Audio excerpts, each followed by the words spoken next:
Light camera সাউন্ডের জগৎ থেকে রাজনীতিতে পা রেখেছেন বহুদিন আগে। তিনি সায়নী ঘোষ। যাদবপুর লোকসভা কেন্দ্রে এবার তৃণমূল কংগ্রেসের হয়ে প্রার্থী।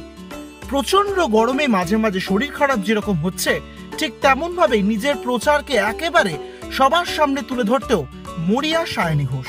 আর সেই সায়নী ঘোষ একদিকে যেরকম বাজার দোকানে ঘুরছেন, ঠিক তেমন ভাবেই হুটখোলা গাড়িতে প্রচারও সারছেন বেশভাবে।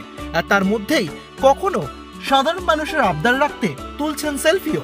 আর এবার রাজ্যের মুখ্যমন্ত্রী মমতা বন্দ্যোপাধ্যায় ঠিক যেমন ভঙ্গিমায় প্রচারের সময় বিশেষ করে বা কোথাও সভা করতে গেলে টুক করে ঢুকে পড়েন চায়ের দোকানে, সেখানে নিজে হাতে চা বানান, লোককে খাওয়ান।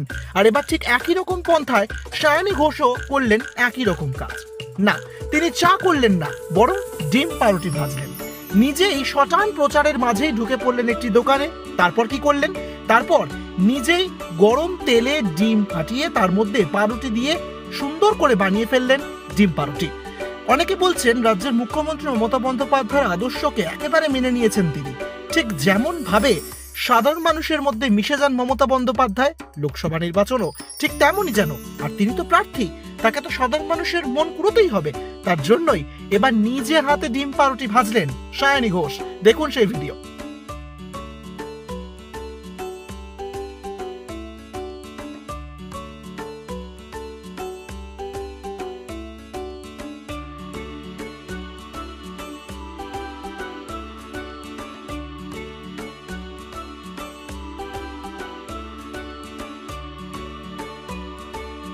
ব্যুরো রিপোর্ট, এক ঝলকে ডিজিটাল।